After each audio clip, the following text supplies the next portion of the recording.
Sådan laver man en intro om. Hvis man gerne vil have Bad Moon Rising, og det skal være en anden intro, der er på den, så tager vi bare Bonjour Madame. Så trykker man for eksempel på den, man skal bruge. Bad Moon Rising, det er den, vi gerne vil lave om. Og vi vil gerne have lavet om på intro 3. Så går vi over og trykker på Creator. Og så trykker vi på Creator op på skærmen på B. Så går vi en gang til side på tab-knappen heroppe, så vi kommer over på den der Asply, eller hvad den hedder. Så skal vi lige lave alle dem her om. Der står Bad Moon Rising nu, men det skal være om til noget andet, som vi gerne vil have. Det gør man ved at trykke på 3. Hvis man ikke lige lægger mærke til det hernede, så kan man se, at den ser sådan her ud lige nu. Når jeg trykker på intro 3 hernede, så forandrer den her så. Bim. Så kan man så se, så står der intro 3. Den laver vi så om nu alle sammen her, og det gør man ved at dobbeltklikke. Sådan første gang. Så går man ned og tager den, man gerne vil have introen på, der, og trykker exit der.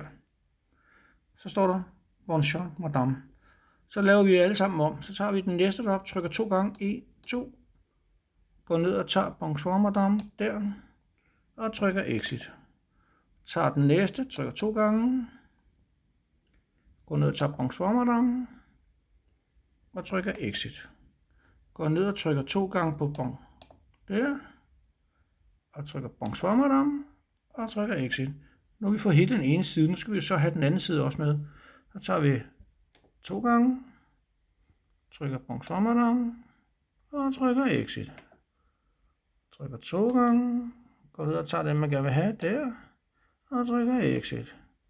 Trykker 2 gange, går ned og tager Bonjour Madame, og exit.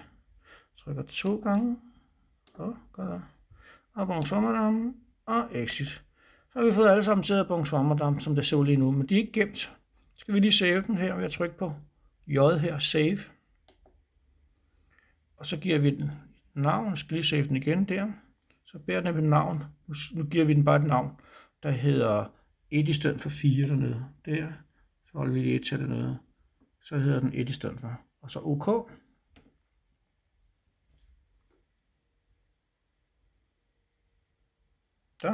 Så går vi ud af det her, hele ude på forsiden.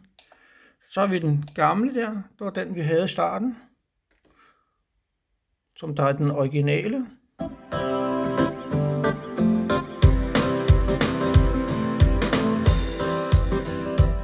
Og så tager vi den anden, som vi har lavet om, og trykker på 3'eren, og så hører vi, hvad der så er sket.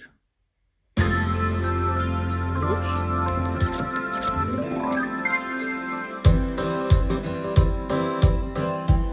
Sådan laver man en style om intro.